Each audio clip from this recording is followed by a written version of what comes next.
You're listening to the Brown Sign Project podcast. Do you spend hours creating your rotas and then spend days constantly adjusting them? We have the solution. At Staff Savvy, we specialise in shift schedules and timesheet solutions for visitor attractions. Easily manage multiple complex teams of permanent, casual, freelance and volunteer staff across different locations and disciplines. With fast communication features, automatic compliance tools, training management and simple timesheet tools, Staff Savvy has been used and trusted by organisations such as V&A Dundee, the South Bank Centre and the Royal Albert Hall, with great cost-saving benefits. Visit us at staffsavvy.com/Brown Sign Project to learn more and schedule a demo of our magic rota button. Hello, welcome to the Brown Sign Project, the podcast for tourism and attractions industry professionals. As I'm sure you know, I'm Carly Strawn, and I would normally have Carlton with me, but Carlton is off somewhere exciting doing something super secret. But up in the intro, I just wanted to tell you about the episode that we have today. So in this episode, the Brown Sign Project, we've got a really great conversation with Hatti Simpson, who's the ticketing and digital manager for Woolwich Works. Hatti's going to share with us what stories can be told from statistics and data, the possibilities that you can open up when you network, and give us some great tips on creating boundaries for a really great work-life balance. We're also going to discuss inclusivity in the arts for the audience, but also for the professionals involved in it. But before we get to that chat with Hatti, which I promise is worth the wait, we'd like to have a really big thank you for our series sponsors, Staff Savvy and Stephen Spencer and Associates. The sponsorship we have from those two companies allows us to do more, to record more, and to produce more episodes, and we're really, really grateful for it. So, here we go, on with the show.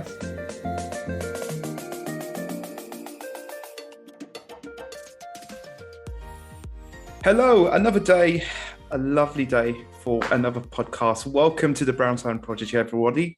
My name is Carlton, and we have Carly as normal. Hello, Carly. Hello, you're right. Yeah, I'm doing good. I'm actually a bit hot today. I know. Do you know what? I know it's been hot in the UK over the summer, but yeah, I'm in Doha and it's baking. And also, it's rained for the first time since I've been here. So rain in the desert is very rare. Oh, so, I know. But it has been. I mean, it's been much hotter in the UK. I don't care how hot Doha is. Okay, fine. You know we're hot. Well, my AC is off, so for the recording, it's so loud. I've had to put the AC off, so I am melting. Okay. But we'll get through this. If we lose you halfway through, we know why. Yeah. Excellent. Oh, we have a fantastic guest on. I'm really excited to have a chat with this lovely lady. Hatti, welcome to the Brown Sign Project. How are you doing today? Hi, I'm really good, thank you. Yeah, I'm feeling the heat as well. Yes, we are all feeling the heat. So yes, we're going to have a lovely conversation to kind of find out a bit about you, as our listeners know, and we're going to be talking about careers and kind of how you've got into the industry and giving us hopefully some little top tips to share to get people into the tourist attractions industry. So are you ready? I'm ready. I think I'm as ready as I can be. Awesome. Excellent. Awesome. Okay, I'm going to give it over to Carly, and she's got her first question to ask you. I have. So my first question is, you have to tell us a little bit about yourself. So what do you do today? Who is Hatti Simpson? So I am a ticketing and digital manager for Woolwich Works, which is a brand new venue that opened for the very first time in September 2021. It's a multi-venue, multi-program performance space. We've got big spaces, little spaces, a courtyard in the middle that's currently got a beach and a rum bar in it, which is lovely. Wow, so, I need to know more about this rum bar. Thank you very much. It's called Rumpy Pumpy. We do a range of rum cocktails and it's absolutely wonderful. We've got branded deck chairs, we've got parasols, and we've got a load of sand. Awesome, that sounds great. I'm there already. Yeah, we're all mentally sitting in the rum bar right now. Let's hope we can all physically sit in the rum bar at some point. And so we've got an icebreaker question, which we're doing for everybody this season. Because we're just really nosy, basically, which is, what did you want to do when you were a kid? We think it's quite telling as to what sort of dreams and hopes people had for their careers. I feel like it's quite classic, but I absolutely wanted to be an actress when I was a child. Was in a lot of stage schools. I started off, I grew up in Norfolk, so I started off at the Madder Market Theatre, Youth Theatre. I was part of Norwich Young People's Theatre. I acted and sang my soul out as a child. And then I started to get a bit older and realized that's probably a little less feasible, but got very invested in directing. So I always knew it was going to be something creative, or always thought it was going to be something creative, acting, writing, directing. And then I discovered the world of ticketing. Oh, welcome Fun to my times. world. Fun times. Who needs acting when you can do ticketing? That's what we. That's actually my company motto now. I've just claimed it. We don't need scripts, we need spreadsheets. Absolutely. Amazing.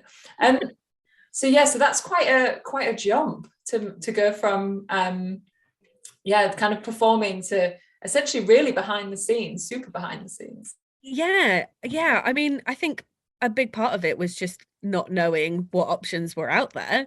But I mean, I started off in youth theatres very small, and then through school was doing creative courses, GCSEs and A levels.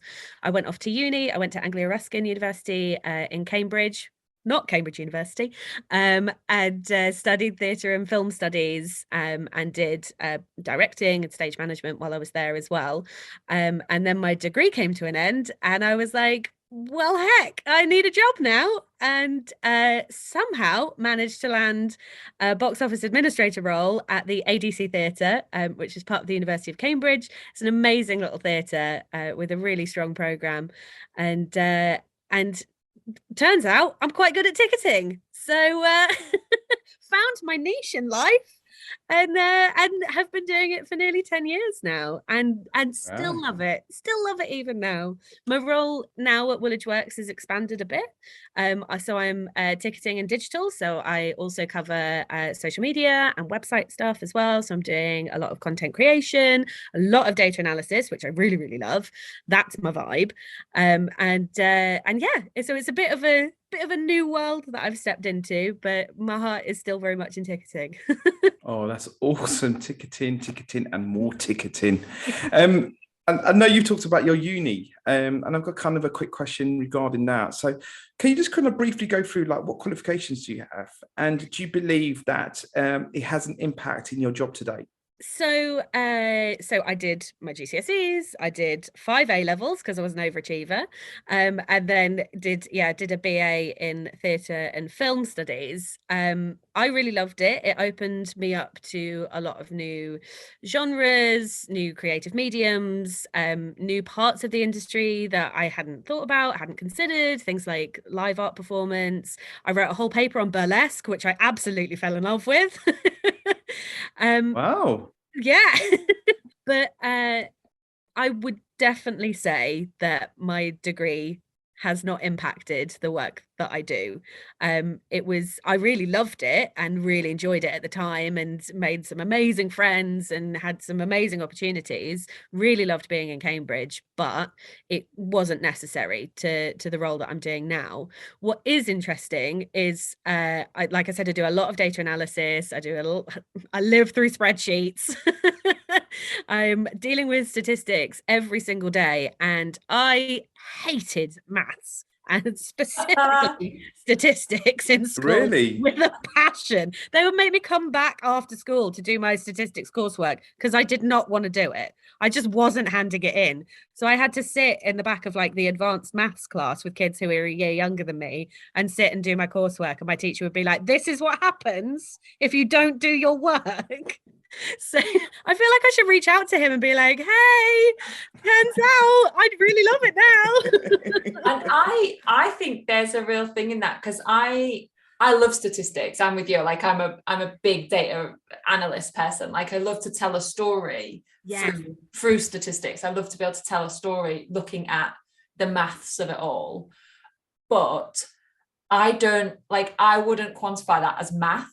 I would say that's understanding data. And I think that's a really different skill. So I always think that I'm not particularly really great at maths, but like give me a set of data and I'll tell you a story about it. Like 100%. I feel like, once you get to grips with Excel formulas, you're away. You don't need to be doing mental maths. You don't need to be able to work out a percentage offhand at lightning speed. Like it's all there in front of you. I mean, if you looked at my Google like search engine, it would mainly be me asking how to do percentages. Yeah. It doesn't matter how many times I learn how to do it. It doesn't. I do think it's a really interesting discussion, because I think you, even in your bio, you said, I'm kind of a storyteller of statistics. And how do you think, how do you use that skill today? So what stories are you telling, and what are the statistics that you're working with, just so that people can kind of see, okay, this is the data I have and this is what I'm doing with it? Yeah, so it's something I'm really passionate about. Audience analysis is my biggest passion in the industry, being able to understand the data that's in front of us. But a big part of that is also translating it for other people. Not everyone lives through spreadsheets. Not everyone can look at a list of percentages and understand what it means. And so I really enjoy being able to translate it into something that makes sense for people, because that's how you make change, and that's how you use the data to get actual results from. So being able to read a big old spreadsheet or a bunch of different reports that tell you different things about different groups of people, and being able to quantify that and say, okay, well, this data set, like this sales report from bar sales through a show tells us that people like a specific kind of drink. People like a gin and tonic. So in the next time we have something that's similar, or a similar crowd coming in, because we can use the data to predict when that kind of crowd is going to come in, we're going to expand our offering. So the thing that I think is really important is being able to lay it out in a way that makes sense for different departments, because when you're somebody who deals with the data analysis in an organization, it often means that other parts of that organization don't have that kind of connection to that data. So just sending off like pages of reports to people and saying, this is important, you should know about this, often doesn't scan, because that's not other people's priorities, or that's not something that's part of what they do. You said something really interesting when you were talking about kind of the gin and tonic crowd, let's call them, is that if you are running just a bar, you would know that. You would know that without statistics, because you would think, well, of course I know that I sold more gin on a day. What, maybe I get to learn that above a certain temperature, I sell more gin and tonics. Below that temperature, I sell more beer. That's a thing that somebody who runs a bar would generally be able to tell you. But you're not just running a bar, you're running all this other stuff, and you have to make sense of it in lots of different ways for lots of different, venues, people, areas of the business. And I think that's the difference, is you can't do all of that by just sense in a way that you could if you were just running one very small part of that business. Yeah, absolutely. And when you're involved in data analysis, it is kind of your responsibility to make that make sense for other people. I gave a talk at INTIC's International Ticketing Conference earlier this year in Florida, using a data analysis model that I've kind of been working on, called average audience members. And I gave the talk again at Spectrix Hubs a few weeks ago as well. And it is about storytelling. It's about turning that data into something tangible. So it's something that I worked on while I was at the Lyric Hammersmith Theatre. And it's using all the data that's available to you, your sales data, your bar data, whatever you can get your hands on, as well as external sources as well. I think it's really important to look beyond just your own data. So I'm always using things like local authority ward profiles, and even things like TfL reports. I look at station footfall reports. I look at average journey times, things like that. A booking period, how far in advance are people booking? Where are they coming from? Just somebody's postcode, just working out your average postcode can tell you a huge amount about your average audience. Yeah. So being able to take all of that data, take all of those statistics from lots of different resources, and then turn them into a person with a name and a picture. I trawl stock photo websites people and yeah, give them a name, give them somewhere that they live, give them a story, because you can tell that. If you dig deep enough, you can see what an average job role is or an average income level is, and use that to inform what you're doing. So averaging out all of that data to say, okay, here's a generalized picture of our audience. Our audience is a woman in her 40s. She works in the heritage industry. She has X salary, so we can expect that she's got a certain level of disposable income. She rents privately. She has a 14-year-old daughter. She likes to book on her phone. She likes Facebook ads. Things like that start to feed into your strategy and help inform your marketing strategy, your visitor experience strategy, your ticketing strategy, all of these different things. It feeds into what you can expect from your audience and then helps you build what your audience can expect from you. And it can be a bit of a catch-22 if you're averaging out your audience and saying, okay, well, this is who our audience is likely to be, so we will just feed into this. But the next stage, the next thing that I'm also very passionate about is understanding who your audience is not. So who's missing from this picture? What groups aren't represented here? And saying, okay, well, how do we get from A to B? Because that's the most important thing. We're trying to open our doors to organizations and attractions and venues as wide as we can, but how do you open them even further to make those spaces feel like they are for everyone, and that everyone can walk in the door and feel like it is for them and they have ownership over the space? But if you don't understand who your audience is or isn't, then you don't know how to fix that. You don't know how to develop that. So it's looking at what you've got, looking at what you haven't got, looking at what you want, and then how to move from A to B. And data is the key. Love it. I think I love doing that work with people when you say, well, who's not in the room who you would like to be in the room? And, you can kind of say, well, I did a venue recently where we were looking at attracting kind of their ideal client is kind of this older American couple who are coming for 2 weeks on holiday, and they're going to, it's like a holiday of a lifetime. So really different to probably the kind of clientele that you're seeing through Woolwich Works.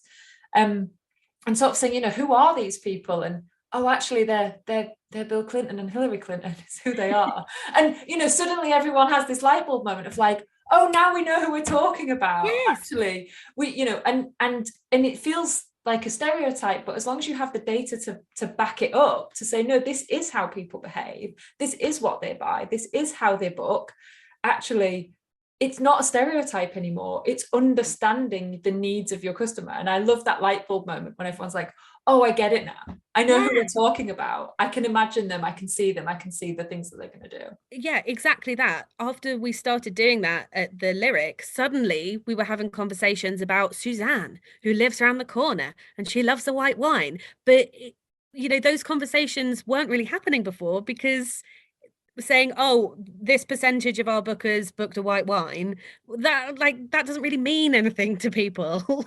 But being able to say, oh, this is a show that Suzanne will like, and we know that she likes a white wine, so let's put on some more, suddenly opens it up to make sense to people. And that's the point of storytelling with data. I didn't understand what people meant by that for a long time, because I was like, but I love a spreadsheet and I love a graph. I do. Not everybody does. Yeah, I think that's really key. You sort of talked a little bit in there about industry events, so events that you've attended. Where do you go to learn? Because obviously, you didn't learn about this necessarily at university. So where are you learning this stuff? Where are you going to kind of find out more about the things that you're interested in? The best place to learn is the people around me, either the people that I work with or people wider in the industry. Since I started actively trying to make connections with other people, which can literally be as simple as tweeting them and saying I love your work, or sending an email and saying, oh, you've done a really amazing project and I'm looking to do something similar where I work, can we chat? That's how I started. But I mean, I am a big old nerd for conferences. I love a conference. I love a networking group. My favorites are the Ticketing Professionals Conference, which is held every year in Birmingham. It's an amazing team behind it who make the event really special and feel like a really important community. The program of sessions is always really, really strong, and I come away with pages of notes on things that I want to do and want to look into and want to try when I get back to my venue. The one this year was the first time since 2019, and it felt quite emotional to be in the room with everybody again. It felt really special to be able to look people in the face and say, hasn't it been hard? That felt like a really important thing this year. And again, a lot of connections come out of that. And even just, passing people during the coffee break and saying, oh, I think I know you, or looking at someone's lanyard and saying, oh, where are you from? I've heard of that place. Tell me more. I'm really lucky to have been a recipient of the professional development grant for the INTIX International Ticketing Association conference twice now. I went once to Texas in 2019 and once to Florida earlier this year. And that's a whole other level because it's the global community. And I mean, I found out global data nerds. We're a whole new level of data nerds. I would love to get my hands on some of that data. But yeah, I found out about the scholarship through social media, just from professionals that I was following, organizations, networking groups that I was following, found out about the scholarship without really knowing anyone connected to it, and was like, I'll give it a go. We'll see what happens. And suddenly out of the blue got this email saying, congratulations, you're coming to Dallas. I was like, oh my gosh. the nerd in me grew exponentially. But it was such an incredible experience to be able to meet people who do what I do and seeing how those roles work in different countries and what those different priorities are. Like we see a lot in the US that customer service is a whole other level. So it's really interesting to talk to people about how things like ticketing is valued, and in Australia and Northern Europe, it's amazing. And there's so many cool ideas coming out of so many different places, and being able to just be in the room with people and talk to them. And I mean, I'm surprisingly, I'm a bit of an introvert. So the prospect of standing in a room full of people that I've never met before and just going up and talking to people was terrifying, but I did it. and I've had some amazing experiences out of it. I've made some incredible connections and like genuinely friends for life, as well as a professional support network of people that I can call on whenever I'm struggling, or if I need someone to bounce an idea off. Because I mean, with ticketing as well, it's quite niche in in organizations anyway. So trying to talk about some kind of data issue that I'm struggling with other people who work in different parts of the organization, they don't always get it, and that's fine. That's to be expected. But having a group of people that I can WhatsApp and say, hey guys, I'm trying to run a report and it's not doing what I want it to do, what do you think? Is like it makes things feel a little bit better. I still think ticketing has been around as long as people have been places, whatever your definition of ticketing is, it's been around a long time.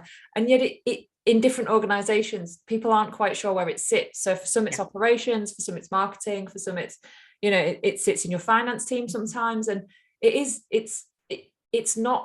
very rarely seen as sort of a job in its own right. I think it is quite an interesting, like I say, to have that network of other people who do that quite niche job across the globe, actually, bring some kind of, I don't know, sense of belonging to it, sense of community and helping each other. And I think we underestimate that, the power of that sometimes. Like it says, not all networking has to be what can I get out of this, but just actually sometimes just nice to know that other people are struggling with the same things you are, or tackling the same problems. I think it makes a big difference.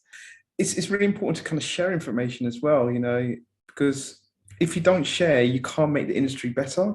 Yes. And I know there's a lot of people like kind of just hold that information like, oh, I'm not going to tell anybody because, it's secret and it's only for my organization. I'm like, yeah, that's great. But if if you do tell somebody, then it's going to help the whole industry in general. So sharing is caring. Yeah, and I think some people are a little afraid sometimes that like they might share something that was unsuccessful. So, you know, we tried something and it didn't quite work how we thought. And there's sort of, you know, not a shame as such in it, but people think, oh, it's not important because it didn't work. Well, actually, no, because someone else might make it work or someone else might be thinking about doing the same thing, and you can guide them and say, this is where we went wrong. I think that fear of failure is like, no, just get over the fear of failure. Share your failures too, because they help everybody. Yeah, absolutely. One of the amazing things to come out of the pandemic was the Ticketing Network Forum, which was set up by Samuel Biscoe from Colchester Mercury Theatre and Danny McLaughlin from Hull Truck Theatre. And it started off as just a bit of a vent session while we were all running box offices from home and not knowing when our venues were going to open again. And it started off just with a few people, and then a few people more joined, and it's been amazing. And we meet sort of every couple of months or so on Zoom, and somebody described it as ticketing therapy, because we all get together and vent and talk about what we're working on, how things are going. But one of the key things is what the struggles are, what the challenges are, what are we finding difficult? Because more than likely, someone else will pipe up on the call and say, oh, we tried that. Here's how we did it. Or have you thought about this? Or have you spoken to this person? And that, for me as well, because I was made redundant right at the beginning of the pandemic, but to still be able to have a foot in the door in the industry with a group of people that I really respect, that I really admire, that it inspire me all the time, was really valuable. And even now, still being able to reach out to that group and say, hey, I'm trying to do this thing. Has anybody thought about this? Or does anybody know any companies that do this kind of thing? Is so vital. It's you said community earlier, and it is exactly that. It is like community in life is incredibly important, but a professional community as well is so valuable. Every journey a visitor takes through your attraction should immerse them in your values and heritage and leave them wanting more. Stephen Spencer and Associates are a team of highly experienced tourism and retail aficionados who will help you develop a sixth sense in order to maximize every opportunity. We're here to help you build and engage your team to own and enhance your visitor experience. Above all, we're here to help you increase your profitability in these challenging times, because people become engaged team members and loyal customers when they love your attraction as much as you do. You're listening to the Brown Sign Project podcast. You know, it sounds like you obviously love your job. You love what you do. You love the data. So I'm going to ask you a little question about kind of your younger self. Kind of, what advice would you give your younger self to get to where you are today, if you had to change anything? The advice I would give myself is be determined. I mean, I think it's fair to describe me as determined. You put a challenge in front of me and I'm going to try and see it through. But yeah, even when things get tough, is to keep going forwards, because it's the only direction you can go. So to find a community of people that get it and can support you as well, whether it's your mates, whether it's the people that you work with, people in the wider industry, creating that network around you is really vital. And in some ways, I wish I'd done it earlier. I wish I'd known how to. But yeah, just sort of taking the plunge and just talking to people and making connections, I think is really vital. And it seems quite scary, but it is so simple as, you know, replying to someone on Twitter, commenting on somebody's post on LinkedIn. And I think you're right though, like when you're younger, when you're sort of starting out in your chosen career, and even, you know, for some of us didn't even realize it was a career. We sort of, you know, thought you get your first job and you think, oh, I quite like this is pretty cool, but you sort of all, and I think it's a real thing of everybody feels like a fraud, right? At some point in your career you think, oh god, everyone thinks I'm this really great professional human being and I'm just me, but everybody feels like that. And if they don't feel like that today, they felt like that at some point in their past. And so I think you're right. I think lots of us are afraid of feeling that when we reach out to somebody, maybe we're not the most professional, or we're not the most, why would that person want to speak to us? And actually what I've realized is everybody likes a chat generally. We're a pretty sociable industry, and if somebody reaches out to you and is genuine, not as I'm looking for something, or I need a thing, but I'm genuinely just looking out for, I'm interested in what you do, or I think most of us would respond to that pretty positively. Yeah, hugely so. I mean, I love a chat, but it's really lovely because I have been doing this for 10 years.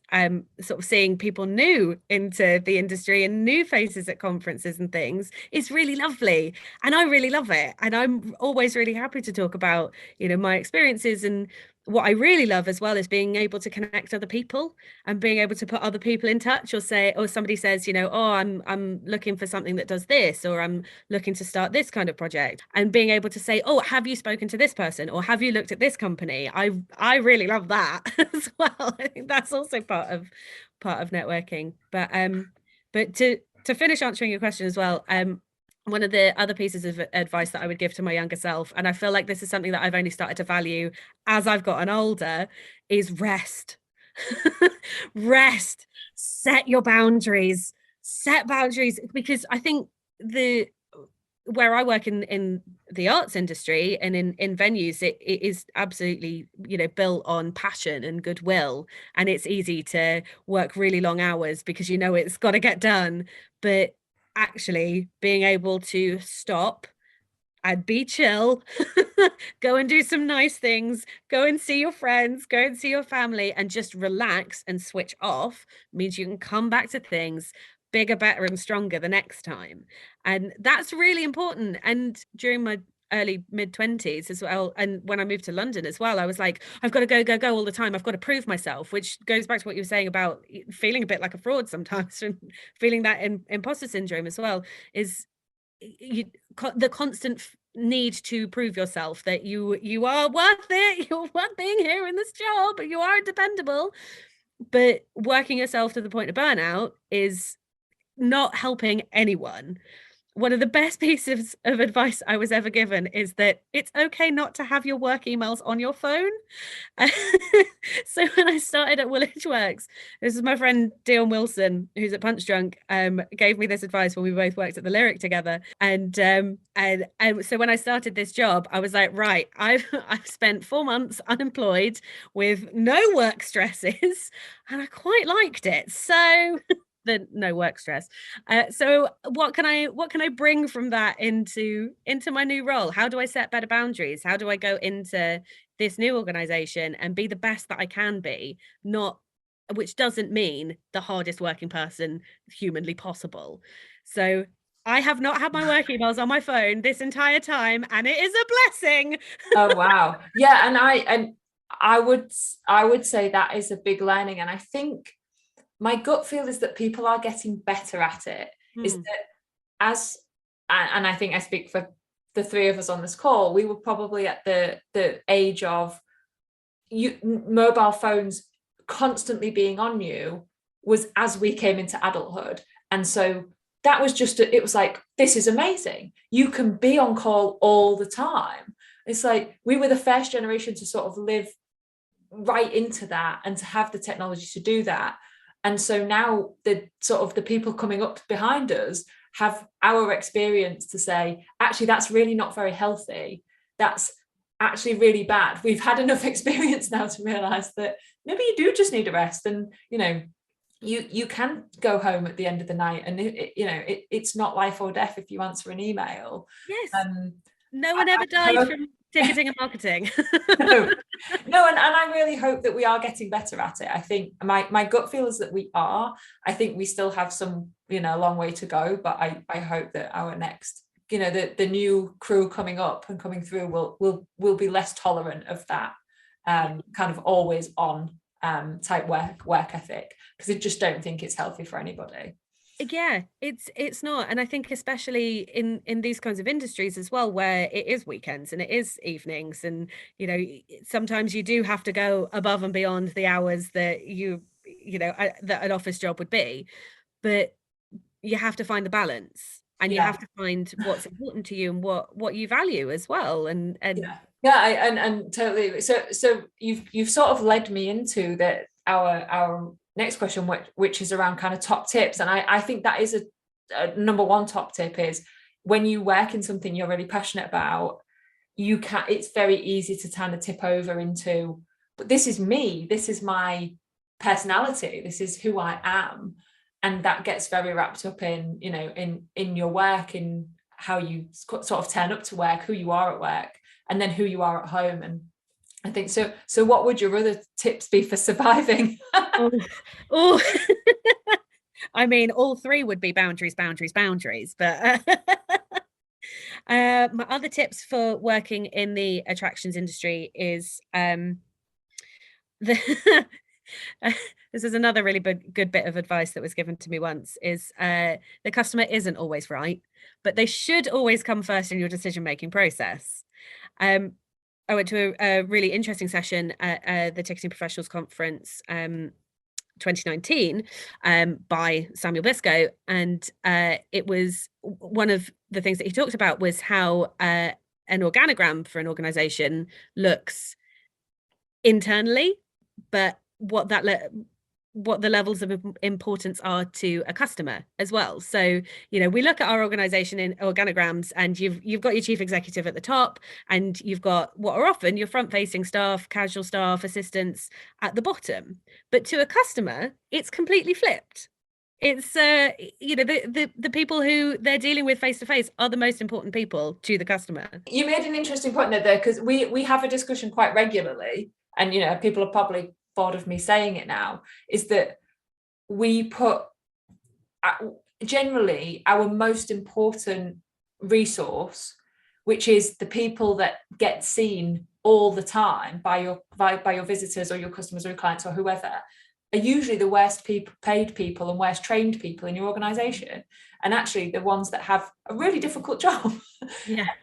and that we don't always value those positions in a way that our customers would value those positions. So people who make really great front of house staff, that we think actually they're brilliant with customers and they just get it and they're really great, is we encourage them to leave those positions because we go, oh, you should be promoted. And it's like, but they're really good with guests. And I think you're right. It's like, if you flip that the other way around and you think, well, who should be getting my money and my resource and my training and my support, is actually they're probably the people that need it the most. I think that's really important. Yeah, like I said, the customer isn't always right.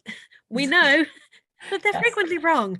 But if you value their experience and what's important to them, then that helps guide how your organization should be running, which I guess is not great advice for no, but I would say if you value your sanity as somebody who works in tourism, the phrase "the customer is always right" will soon rid you of that sanity that you have left. So you're better off getting into that mindset quite early on. The thing is, as long as the customer's okay, because we can't help everybody, because everyone's got so many different needs and different expectations. As long as they're okay, they're okay. Maybe we should go from "the customer is always right" is to like "the customer is in no danger." Is the customer in danger? No, great. Okay, no. We can carry on. Fine.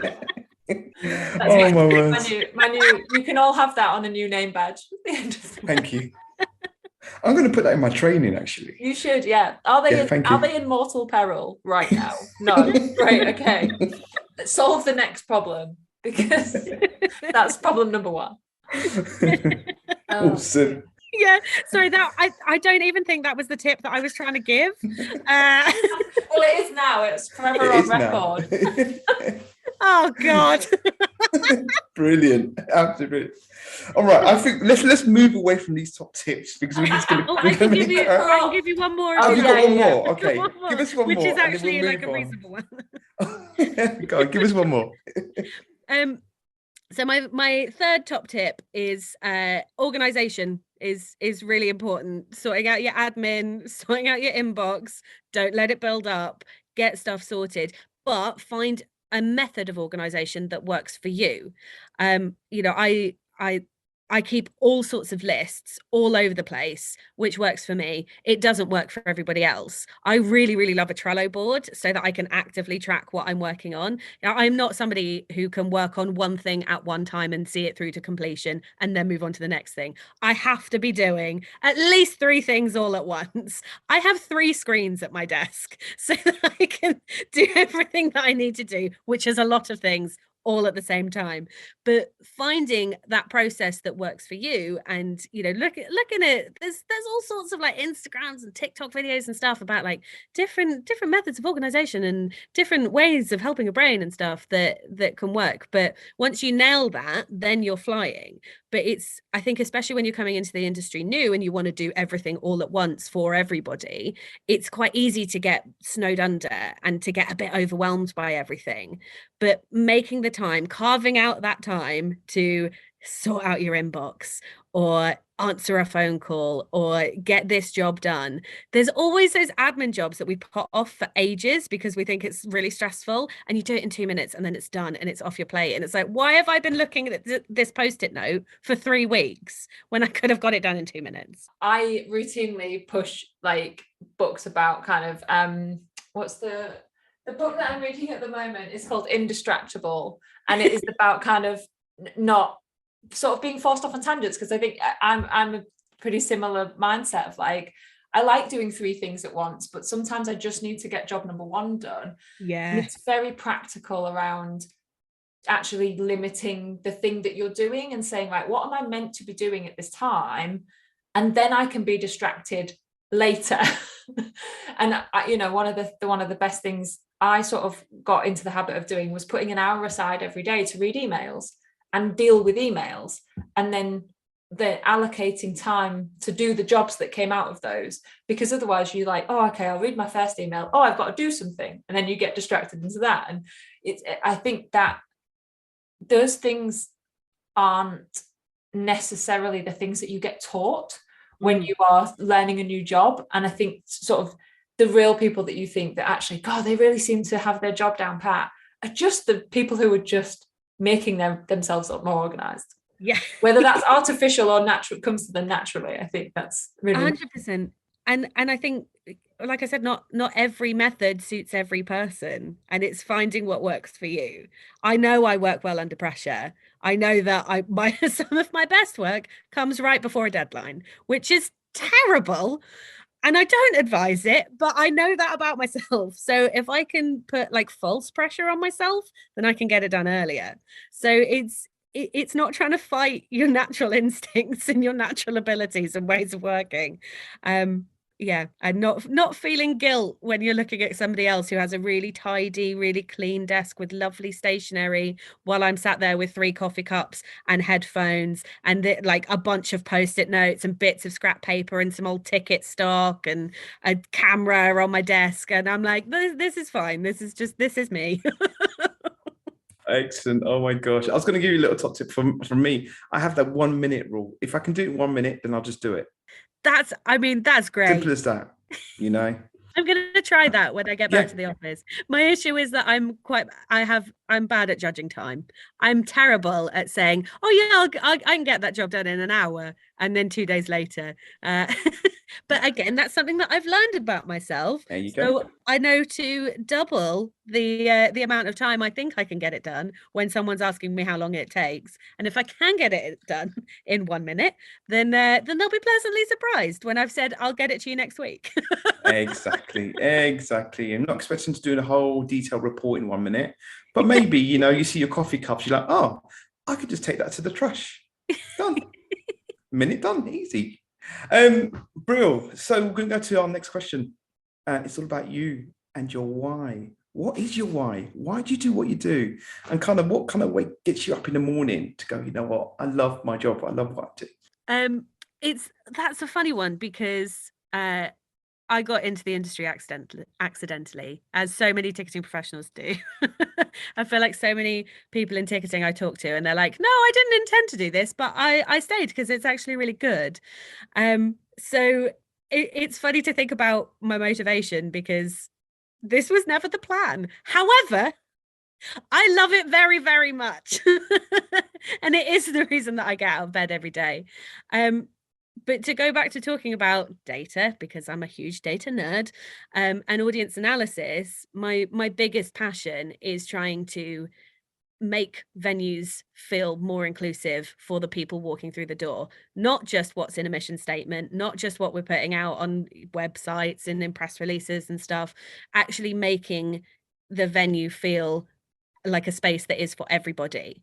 And the local community is always your immediate audience. It's always the people that are on your doorstep, and they should be able to walk through the door and say, yeah, this is my local venue, this is on my doorstep, and I know it and I love it and I know what's going on here. I think that's really important, and data is really important in being able to do that, and using those external data resources, using what councils make available, using there's loads of data on the Office for National Statistics website.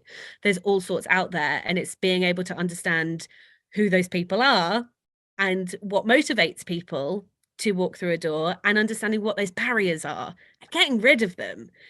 I feel like pre-pandemic, the industry was very stuck in its ways and was very like, these are our refunds policies, these are our exchange policies, you bought your ticket, no refunds.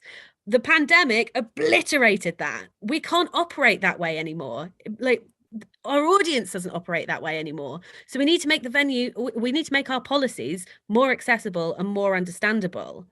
One of the things when I started working here, we did a lot of analysis about the local area, and understanding the wider borough, Southeast London as a whole as well, and looking at what arts opportunities there are in the area, and there's not much. And looking at those reports, some of our local boroughs have the lowest level of engagement in the arts, with the arts, in the whole of London. Well, if we're trying to open a venue and invite people in, if people have never stepped foot through a venue door before, they don't know what to expect. One thing that I was really conscious of is that there's so much terminology and lingo that's used that we all know because we work in the industry. We understand what different things mean, what advanced tickets mean, what standard tickets mean, what a cloakroom is, what a dress code is, what all of these things are, and what's expected of people when they walk through the door. But if you've never been before and you see something that's advertised and you go, that looks quite cool, I'm thinking maybe I'll go, but I don't know what to expect when I walk in the door, that's a huge barrier. So it's making that language more accessible, and making those, even things like frequently asked questions, making those relevant to what people are actually asking and what people are interested in and what they're nervous about, what those anxieties are. Like, what are your chairs like? What size are the chairs? Do they have armrests? Things like that. They're really simple things that you can get up online that we need to be doing more of. Yeah, I think there's lots of stuff around kind of visibility of, I think sometimes we can be a little bit closeted about what's beyond our door, because we feel like if we give away what's beyond the door, why would people come? I mean, that's a really terrible argument anyway, because you should be offering something more than just the contents of a room. Like, that's not an experience. But I do think we can be quite precious about, like, well, if we show people the interior of a building, well, they won't come. And it's like, no, actually, for a lot of people, if you show them the interior of a building, they will come because they want to know what to expect. They want to be able to see, will I look out of place here? Will I feel self-conscious in this space?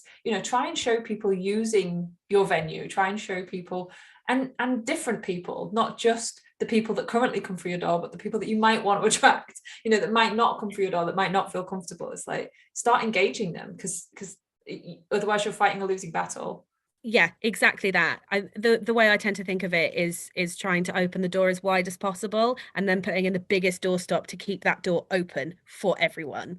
It's really important. And obviously there's, with the arts industry and and entertainment industries and everything, there's a lot of cuts being made, there's fewer resources, smaller teams are having to work harder than ever before, but we can't lose sight of that.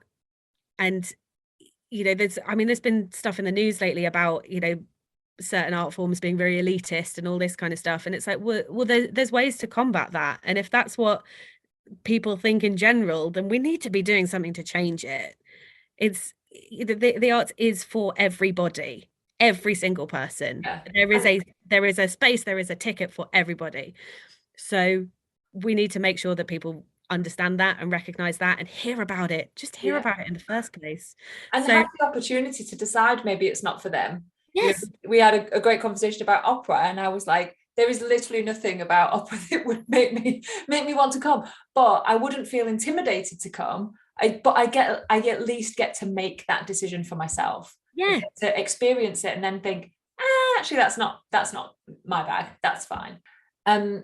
What challenges have you had in terms of actually the tourism industry? Because I think sometimes the arts industry and the tourism industry can also be that way. It's not just our venues.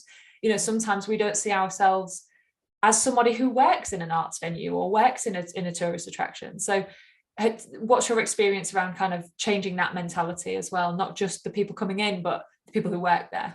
Well, I grew up in the middle of nowhere in Norfolk. We didn't have streetlights or pavements. I really mean countryside. Yeah. And I'm lucky that Norwich had, and even more so now, had some really great theatres and really great things like youth theatres with things like bursaries and stuff, so that I could go. I grew up just me and my mum.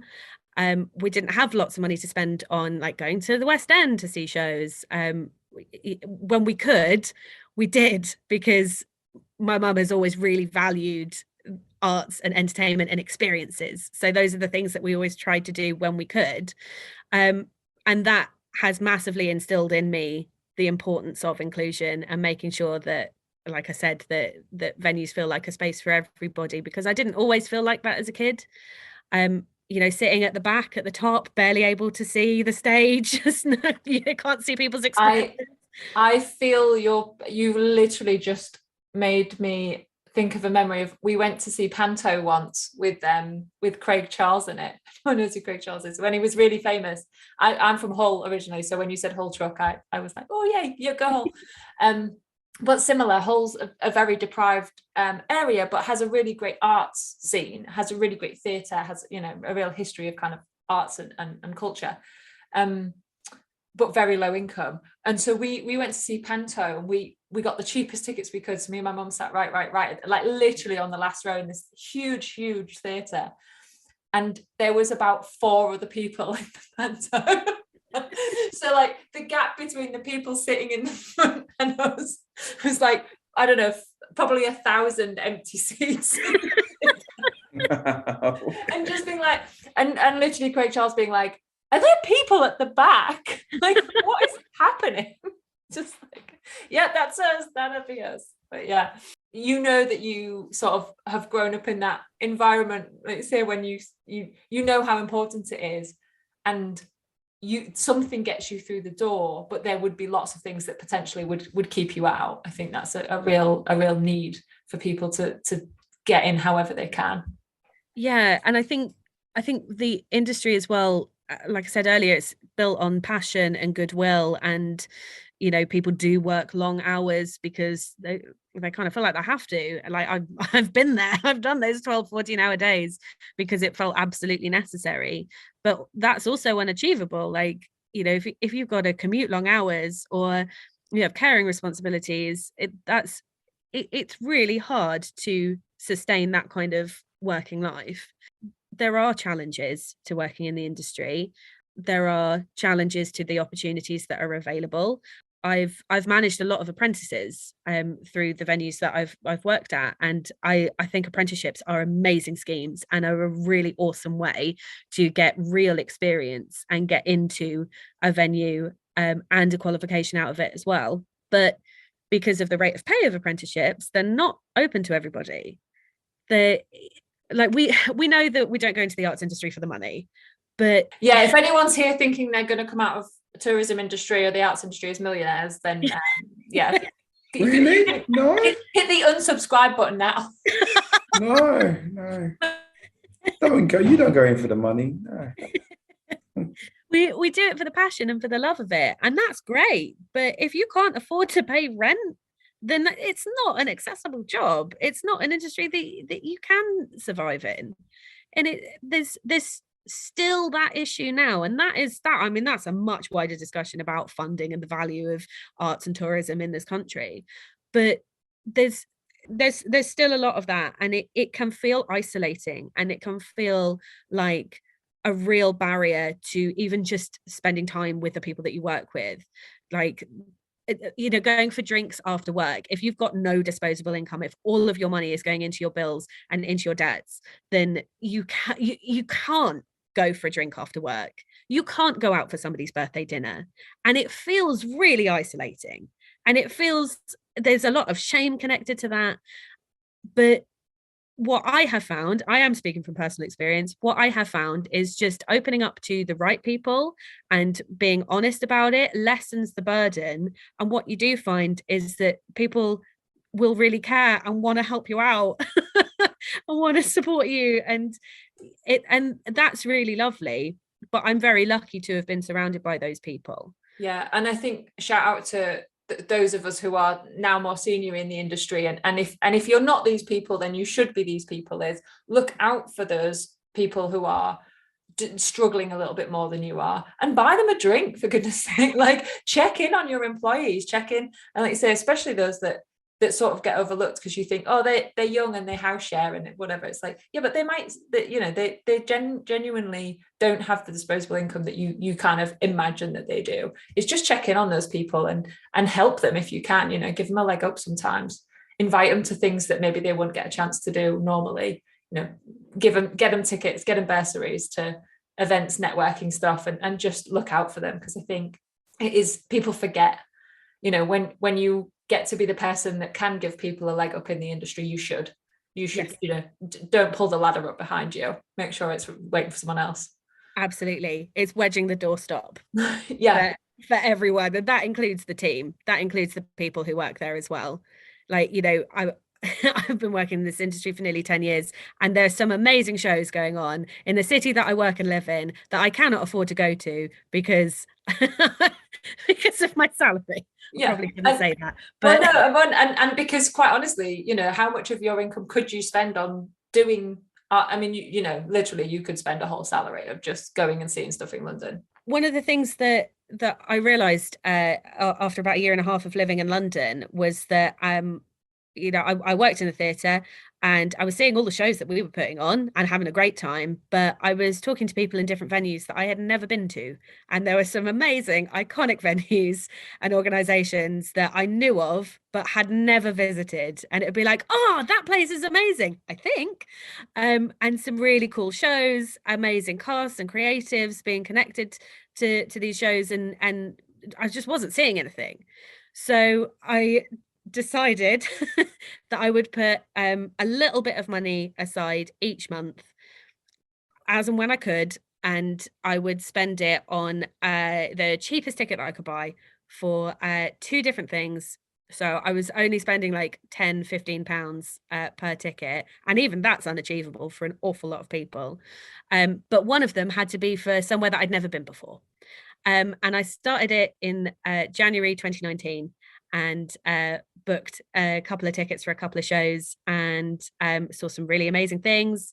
But as I started to talk about it and tell people that I was doing this thing, and or talking about the shows that I was going to, people started to say, oh, I've got a spare ticket for this, or, oh, I know somebody who works here who could sort us out, or like I said before, networking. Suddenly I was meeting a lot of people and getting on some really great industry lists. So in the end, I saw about 50 shows through the year, and I think I paid for about 10 tickets in total. That's amazing. Wow. And I think, you say, like, don't pull the ladder up behind you. That cross pollination of people is, we all want to, we're all hospitable people, by personality. There's a reason we do what we do. There's a reason we work in the industry we work in.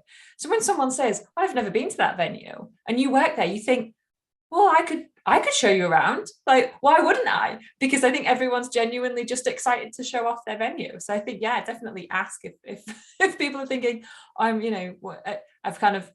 kind of know this person, and maybe don't ask them for the 170 quid tickets to see, the blockbuster this weekend. But yeah, by all means, like, ticket swapping for different venues, getting your staff onto ticket swap lists, that sort of stuff is really appreciated, I think, by people in the industry. It's sharing the luxury and the opportunities that are available to us. It's, we're really lucky to be able to get what we do, but making sure that everyone's included in that is also really important. Yeah, absolutely. Yeah, that's fantastic. Oh my word, Hattie, I could talk to you like for hours, absolute hours. Unfortunately, we're going to have to cut this sort of podcast. It's so sad. We have more episodes at some point. So. I know. Oh, thank you. Do you know what? Thank you so much for sharing your information, your knowledge, and kind of your top tips for our listeners. It's really, really appreciated. How can we find you? Where are you on social media? And is there anything that you want to kind of share about what you're doing in your location?